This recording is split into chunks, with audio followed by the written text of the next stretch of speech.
Hello children, welcome to Samveda e-learning program.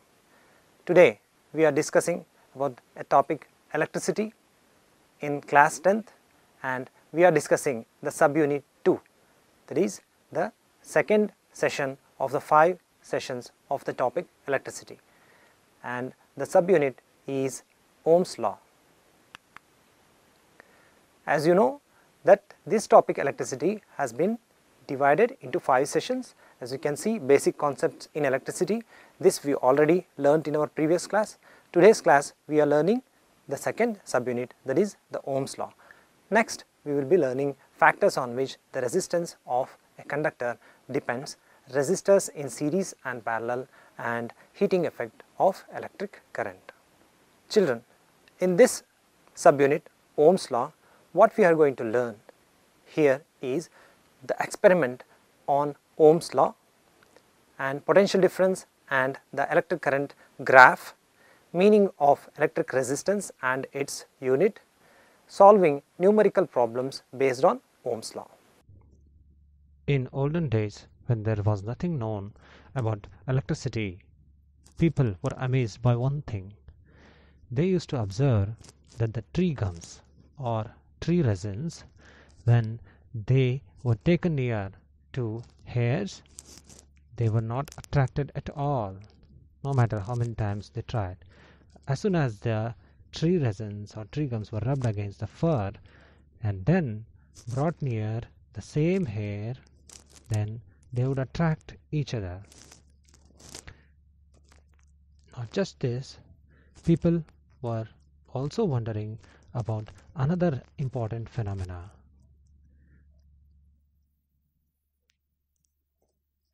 That is lightning. People were wondering what is the reason for this sudden flow of power, and the person who gave the answer to this is Benjamin Franklin. He introduced the concept of electricity to the world. Electricity is produced by making water flow down the turbine and rotating the turbine, because of which by electromagnetic induction the electric current is produced in various types of power generating stations like solar, wind and thermal power stations.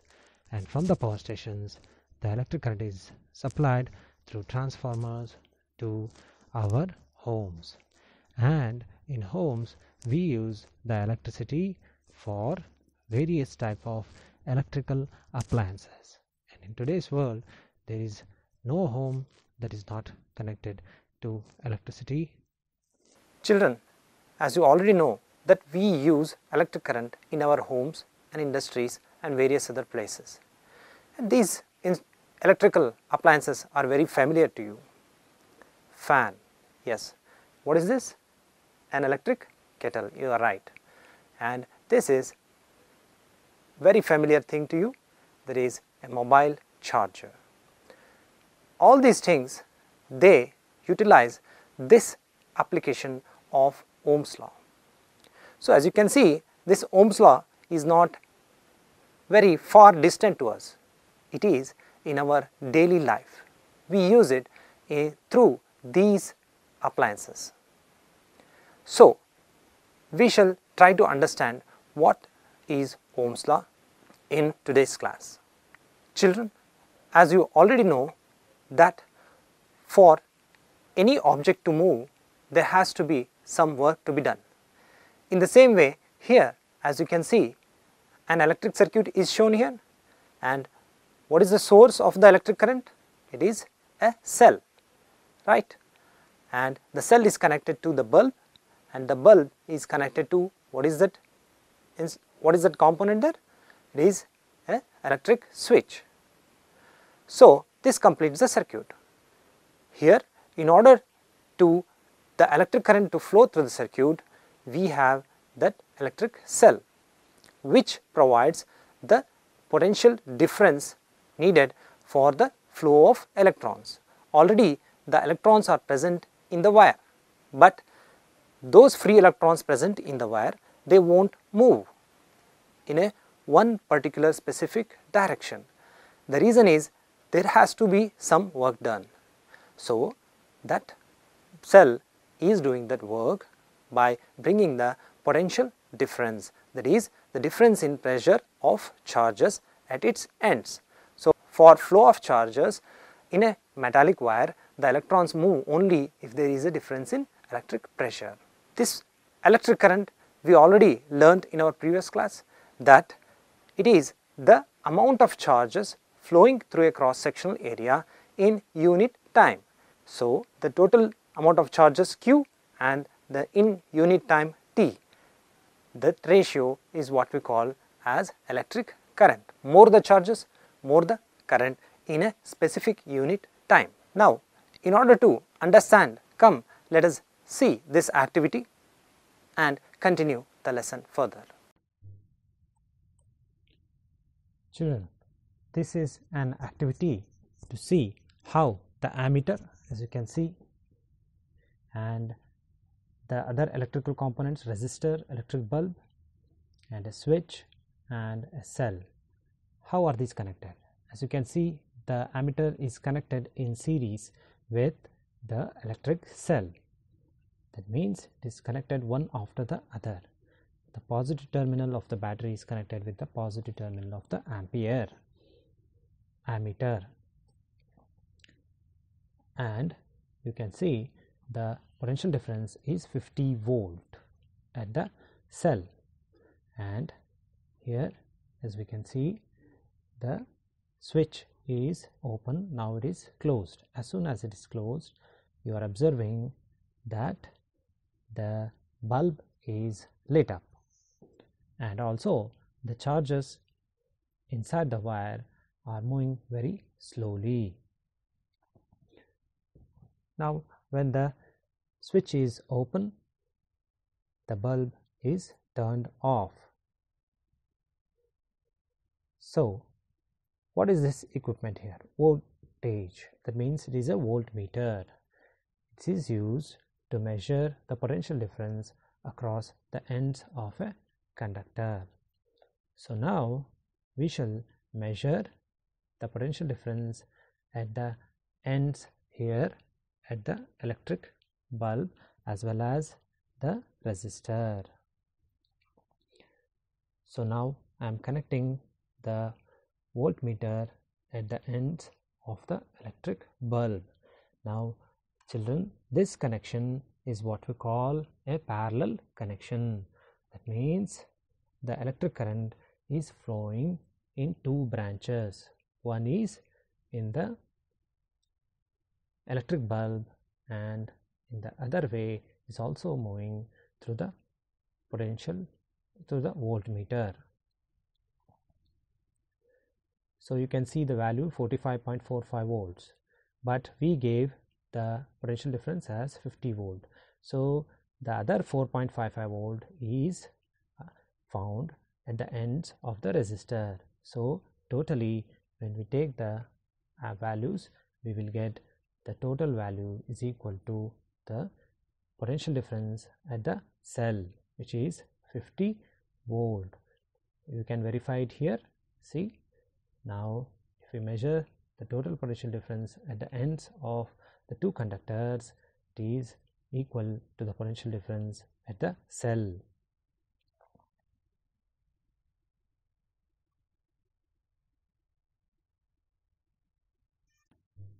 So, we have learned through this experiment what is series connection and what is a parallel connection for ammeter and voltmeter.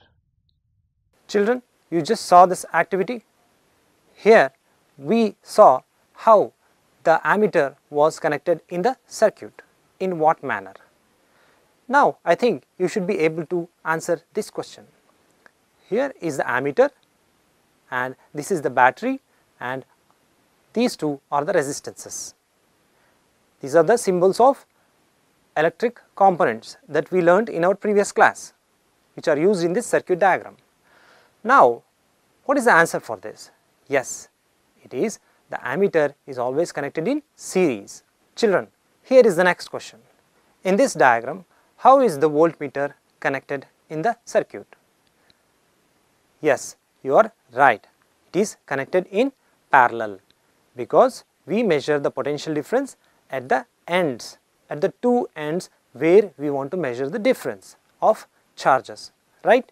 So, that is why we connect it in a parallel connection. Here you can see which is the right and the wrong way to connect the ammeter. This is the wrong way of connecting the ammeter to the battery, as it is connected across the battery rather than in series with the battery, which is the proper way. So, are you able to make out which is the right and wrong way and the reason behind it? Now children, we have seen the two concepts, that potential difference and electric current. Now, are these two depending on each other? That means, whenever there is a potential difference supplied to a conductor, is the current depending on the potential difference? What do you think? Come, let us see through this experiment called as Ohm's law experiment. Materials required: battery eliminator, ammeter, voltmeter, a resistance wire, rheostat which is used to vary the resistance, a switch or a plug key, scale, connecting wires. The procedure for the Ohm's law experiment: the components should be arranged as shown in the circuit diagram. The voltmeter is connected across the resistance wire, and again series connection with the ammeter. As you can see, the eliminator is connected to the voltmeter, and from the voltmeter we are connecting it to the ammeter. So, this is the connection we have made. Now, from the ammeter through the plug key we will connect the rheostat, and from the rheostat to the negative terminal of the battery. Now, as you can see, the rheostat is connected to the negative terminal of the battery. Now, the resistance wire is connected in parallel with the voltmeter. Now, as we switch on the plug key and move the rheostat, then we are observing that by varying the potential difference, the current is also varying. Now, by measuring the electric current for different potential differences, we observe that the values are proportionally increasing. So, we note down the values for 0.1 volt, 0.2 volt and 0.3 volt. As you can see, the values are increasing proportionally, which we note it down in a table like this. So, the ratio of V by I is constant 0.5 ohms for this wire. So, which is the resistance of the wire, that is potential difference divided by electric current. This constant is called the resistance of this wire. Now, we will take out the wire and we will measure the length of the wire. Now, the values of electric current on x-axis and the values of potential difference on y-axis are plotted on a graph, and we observe that the graph is a straight line. This slope of this straight line is the resistance of this conductor, that is, resistance is equal to V by I, that means AB by OB. By calculating this value and dividing by the length of the wire, we get the resistance per centimeter of the wire. Ohm's law is used to design the circuit diagrams of various appliances. It is also applied to find out the amount of electric current at a specific potential difference in a conductor.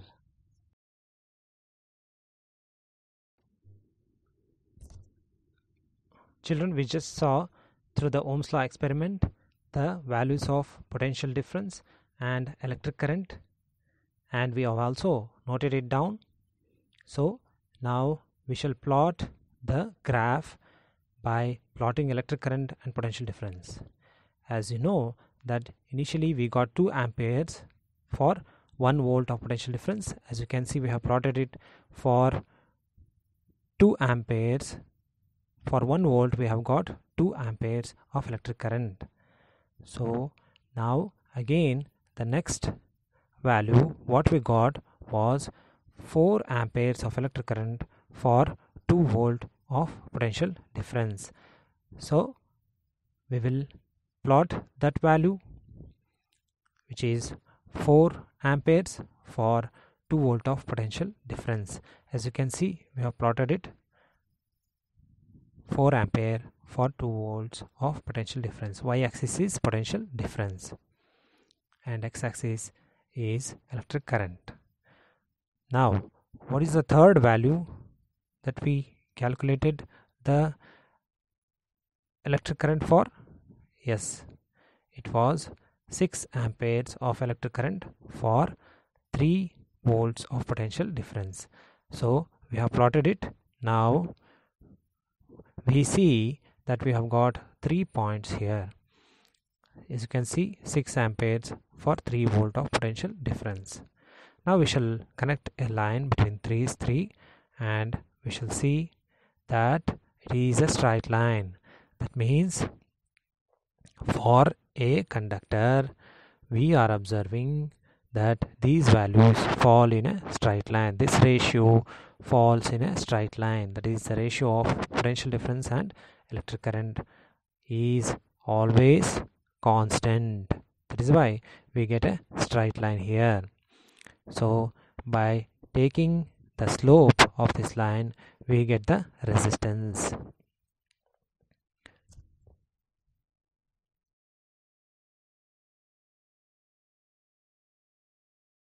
Children, you just saw the Ohm's law experiment. What is the result we got there?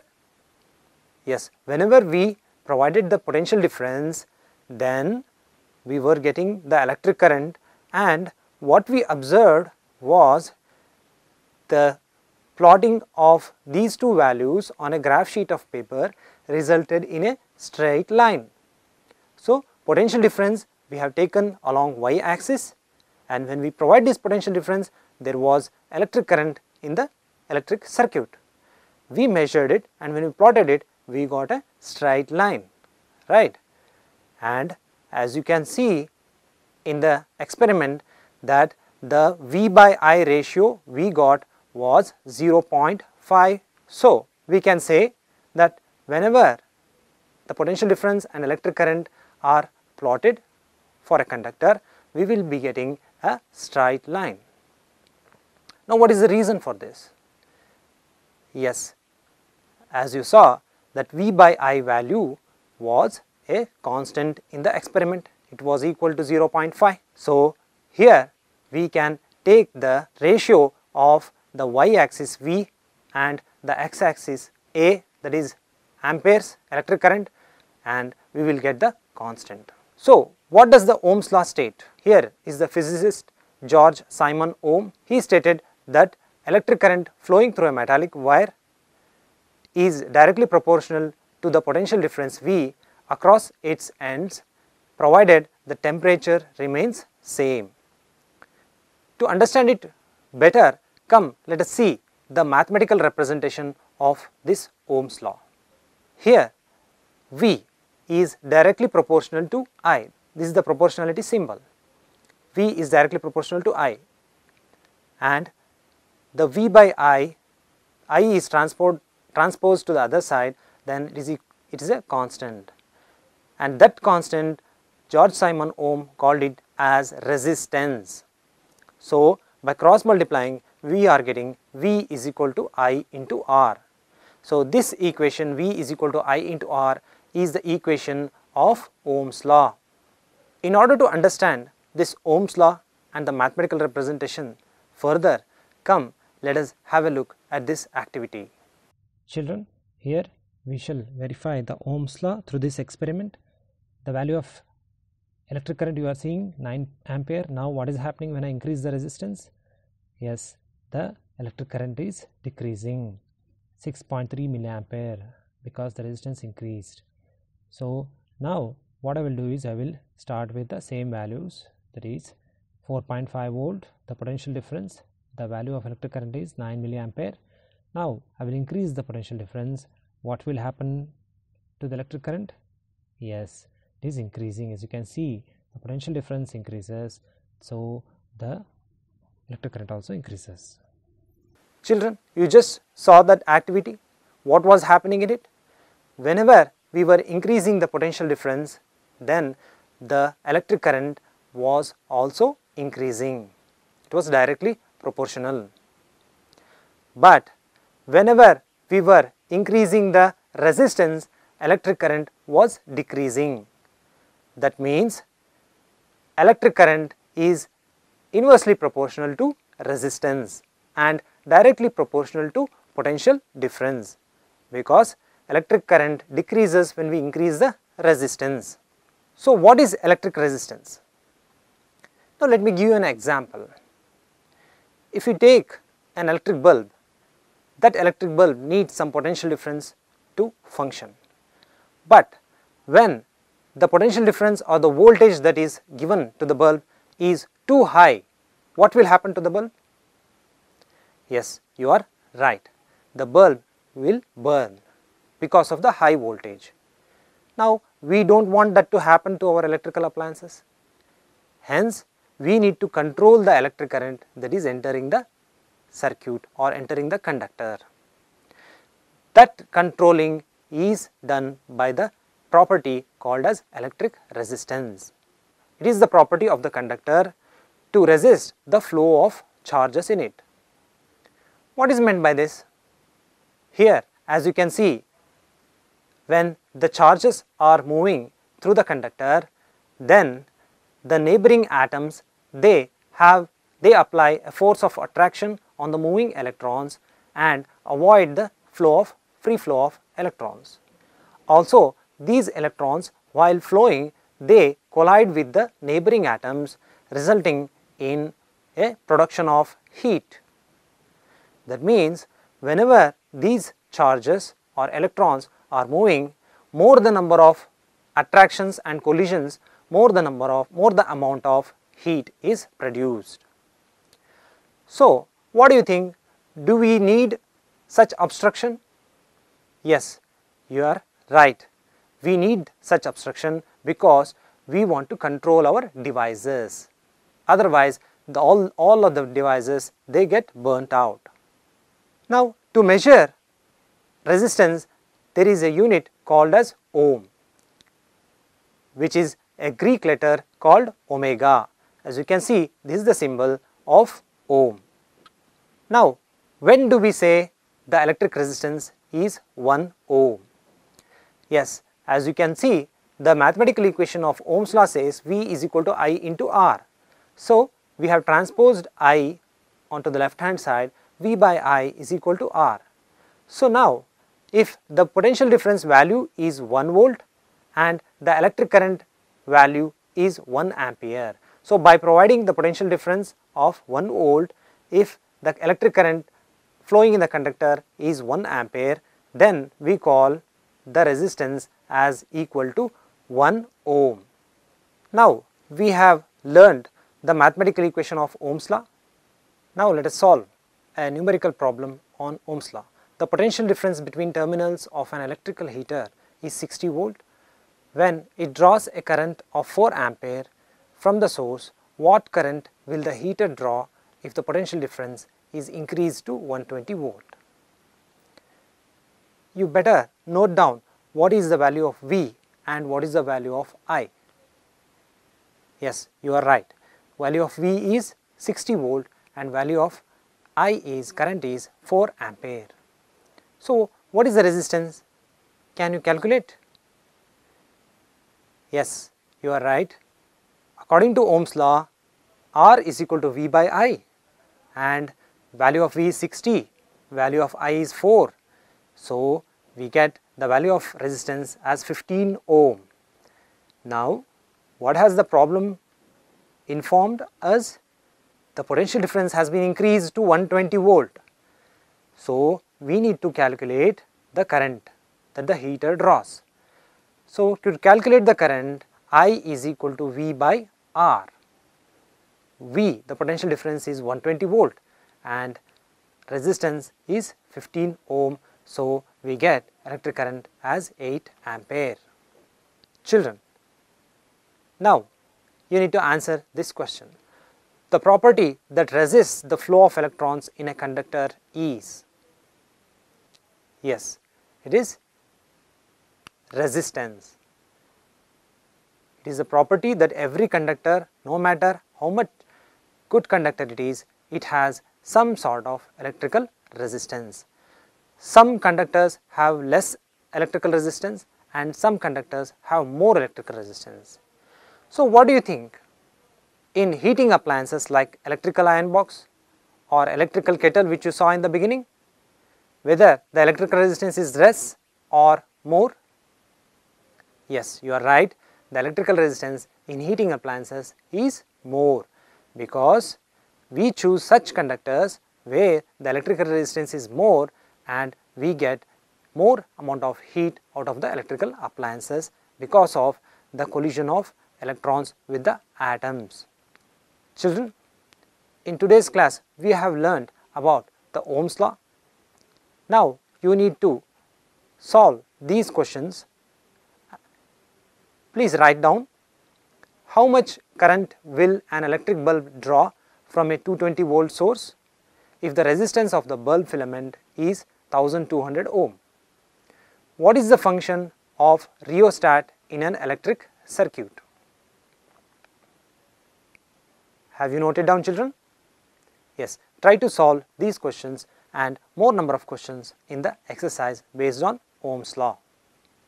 So, today we have learned the statement of Ohm's law and the potential difference and electric current graph, which is a straight line, and the meaning of electrical resistance of a conductor and its unit.